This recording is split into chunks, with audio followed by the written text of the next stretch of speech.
On the 19th of October 2021, Chapter 21.5, Hour of the Witch, was released onto Dead by Daylight, and with it came in a new survivor, Mikaela Reid. Mikaela Reid is a young woman from the fictional town Greenville, set in America. Growing up, Mikaela struggled with school, with teachers who didn't understand her, know how to best teach a child with dyslexia, which led Mikaela to feel ashamed for every misspelled word and mistake in grammar. Despite her struggles with dyslexia, Mikaela enjoyed writing stories. She wanted to transport people to another world, to tap into their fears and keep them desperate for answers. She wanted to write stories that stuck with people and keep them entranced. And she continued to write stories in school, but every time she would hand her work into her teacher, she would get it back, covered in red ink, pinpointing all her mistakes. Those mistakes being not sticking to the teacher's rules that Mikaela hated. She hated how they made her doubt herself, her instincts and intuition. As a writer, they made her lose joy in her creativity, and her stories became lifeless, boring, and artificial. The complete opposite of what she wanted. She wanted her stories to be honest and raw and inviting. Mikaela figured one teacher long ago taught a preferred style as a set of rules, and that misguided class went out to do the same. This negativity would stick with her in some ways through her life, always remembering that time her teacher gave back one of her stories, saying, "Some people are born writers. You're not. Don't worry, it's not your fault. It's just who you are." But Mikaela would keep her inspiration for stories alive. She looked up to Mary Shelley, Edgar Allan Poe, and Shirley Jackson, all writers that Mikaela loved and respected. They didn't worry about the rules of others. They just built their worlds and characters. They wrote their stories how they wanted, and Mikaela would do her best to do the same. When she was 16, her dad died. She felt so lost. She missed his warm laughter and their time spent together sailing at dawn, and his colourful but yet inedible tacos. Without him, Mikaela felt lost at sea, paddling alone in the vast ocean, each wave submerging her into darkness. But she was resilient, and with love, care, and some time, she found her way back to herself. She surrounded herself with friends that loved and supported her, and started to look forward to trying and experiencing new things. She found that reading her stories was a good outlet, not letting the disapproving teachers from her past hold her back. She began to read her stories to her friends. Full of danger and survival, her friends loved each story she read them. Mikaela's interest in horror grew more and more.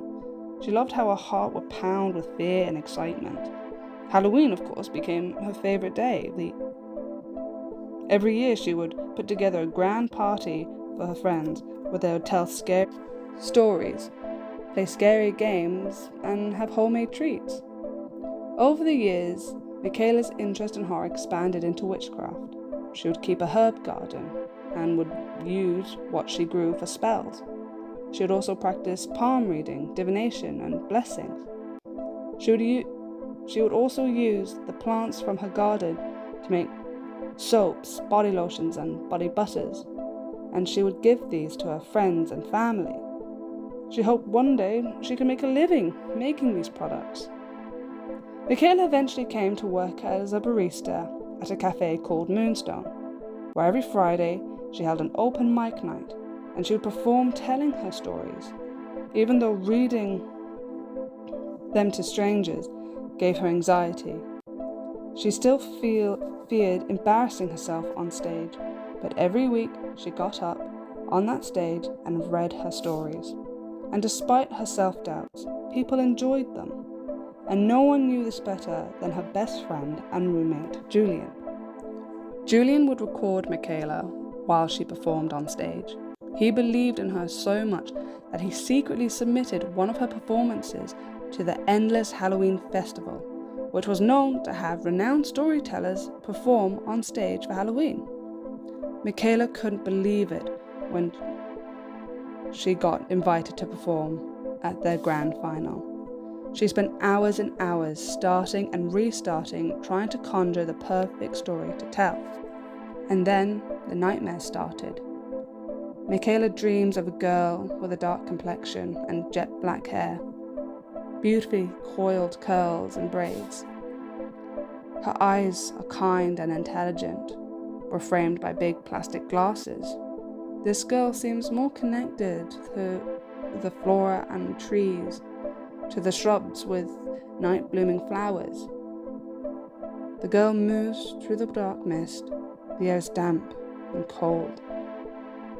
Then the crickets that were singing fall silent. The girl stops, holding her breath. A roar rips through the air behind her, and she turns to see a scarred, misshapen face wielding a chainsaw. Trolls flee from the trees. The girl and Mikaela scream, and Mikaela wakes with a start, covered in sweat. Another night, another dream. Mikaela can both see the woman and live inside her, live in her skin as the woman runs. Fear prompts her forward. The monster pursuing her is huge, powerful, growling and snarling. Mikaela thought this woman's will to survive was impressive. She has never felt so powerful, so strong, as she watches the world move by in a blur as they ran, even as the beast closes the distance behind them. She bursts through the trees and the ground disappears. Fog all around her, she falls and falls through the endless fog. Mikaela wakes again with a start and her heart pounding. Mikaela was starting to wonder if her nightmares were just nightmares. They felt too real, too meaningful. They felt vivid, and she wasn't herself but someone else entirely. She began to think that maybe these dreams of hers were windows into another reality. The thought excited her. The next night, Mikaela goes to sleep eagerly. She's chasing her nightmares, thrilled to experience another reality. As she falls to sleep in her world, she awakes in another. She sees a dark courtyard. Corpses surround a weeping man. He's on his knees in the dirt. Fog falls back, revealing more corpses. The man screams a name. He wears simple jeans and a black t-shirt and running shoes. Mikaela notices others now, wearing headphones and carrying clipboards. She also sees the stonework of the courtyard is painted wood. All the corpses are just mannequins, just decorated to look dead. She sees lights and cameras, a man sobbing, facing his greatest fear, the loss of someone he loved, taken by the fog. Always the fog. Mikaela woke, but this time she is hit with inspiration rather than fear. She starts working on her story, but when she reads it out loud, it sounded wrong, clunky. It had no shape, no build. Something was blocking her, and she quickly understood what. Those rules. Those suffocating rules she still subconsciously followed. They were pounded endlessly into her head throughout her years at school, and now her story didn't flow, didn't feel alive. Mikaela again reminds herself of her favorite writers, all whose stories broke all the rules. She cleared her head of negativity and started again, using her dreams as inspirations, dreams that were haunted by pain, dark basements, iron hooks, and dark figures. Even through those dreams, both excited and scared her, the more she worked on her story, the darker the dreams became. Her friend Julian thought it was just her anxiety and her fears playing with her, but Mikaela didn't agree. So one day, she had had enough. So lack of any other ideas, Mikaela asked Julian to stay up and record her while she slept, to to catch anything unusual. Soon she fell asleep, and then her breathing changed, became labored. Then slowly, Mikaela rose into the air, floating over her bed. Julian was frozen in shock for a heartbeat or two before shaking it off. He ran towards Mikaela, desperately trying to wake her up. He stopped when she began to scream and went to call on an ambulance. But before he had the chance, Mikaela woke up. Upon doing so, she saw a black, spidery fang ripping down her bathroom door. She jumped to her bedroom door and yelled for Julian to help block it, but before he could take a step in her direction, they were plunged into pure darkness. But not a second later, the lights flickered on, and an eerie silence followed. They carefully opened the bathroom door and peered out towards the bathroom, and to Mikaela's shock, it appeared as if nothing had happened. The next day was followed by a sleepless night. Mikaela was jumpy after the previous night's events, and to her dismay, she couldn't find Julian. She contacted everyone they knew, to no avail. She searched for him all day and waited for him all night. She even missed her shift at the Moonstone. She was so desperate and full of anxiety. Julian was her best friend. He had believed in her and her stories. He supported her and was there for her whenever she doubted herself. Between looking for her friend and the sleepless night and nightmares, Mikaela, she hadn't finished her story. And she was out of time, for it was Halloween night, the night of the festival. The festival her friends signed her up to perform at. And she was met with two choices. She could let fear get the better of her and stay home, scared, or she could finish what her friend started and get up on that stage. At the endless Halloween festival, the host called Mikaela's name, and she stepped boldly onto the stage. She was dressed in a black dress with a wide witchy hat to finish the look. She searched the crowd for Julian, but she was met only with a sea of expectant faces, eyes on her. Her heart beat loudly in her chest, and her palms began to sweat. She cleared her throat as she picked up the mic. The story she wanted to tell was in her heart, one that truly mattered, and if she told it right, maybe Julian would hear it too. Taking a deep breath, she spoke into the microphone. In a deep, haunting voice, Mikaela spoke of billowing winds on a cold autumn night, of a loyal friend disappearing before daybreak, of forgotten victims hiding in darkness, of throbbing graves sealed with terrible secrets, and eternal night in the shadow of death. But to the audience's disbelief, a thick black fog engulfed Mikaela, and that was the last time Mikaela Reid was seen. When Mikaela entered the fog, she brought 3 new teachable perks, including the introduction of boons to the game. Her perks include Boon, Circle of Healing. This perk allows you to bless a dull or hex totem, and any survivor within the boon's radius benefits from increased healing speeds without the need for a medkit. Boon, Shadow Step. Once a totem is blessed, it conceals the scratch marks and auras of any survivor within its range, making it easier to evade the killer during a chase. Clairvoyance. Once you cleanse a totem, you can see the auras of exit gate, generators, hooks, and chests for a short time.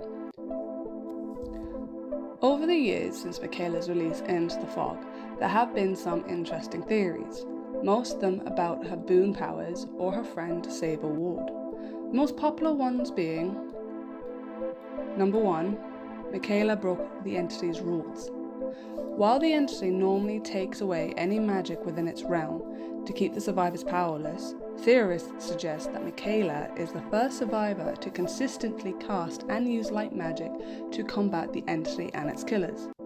Many players on the official behavior forum theorize that because the entity underestimated her, she acts as the chink in the entity's armor, and her boon totem perk are considered the physical manifestation of the rule-breaking light magic. Number 2. The book and boons were gifted by the entity. A competing theory on the Dead by Daylight Reddit say the opposite. Some fans theorize that her spellbook and boon powers were actually granted to her by the entity. This theory argues that the entity wanted to test how light and hope could manipulate to give survivors false confidence before their ultimate demise. Number 3. Sable Ward's obsession and multiverse. The obsessive stalker theory, often treated as a comedic headcanon, suggests that Sable isn't actually an obsessed one-sided best friend who followed Mikaela into the fog, but the multiverse solution, it proposes that the characters come from slightly different universes within the entity's realm, one where they were best friends and the other where they never met. Another interesting fact about Mikaela Reid is she is the first survivor to feature interactive lobby animations. When idle in the lobby, she pulls a book from her satchel, opens it, and her hand glows magically as she reads it. And lastly, the only other thing I could really find was that her birthday is September 10th. I for one love Mikaela Reid. She is my most played survivor and the one I've invested my most time into prestiging. And looking back into her lore and her backstory, I didn't think I could relate to her as much as I do, which makes me just love her all the more as a character. I really did try my best to get her story right and in order. It was a fun project. And I hope whoever this video finds that you are doing well. And I hope you enjoyed it. Until next time, I've been Poxy.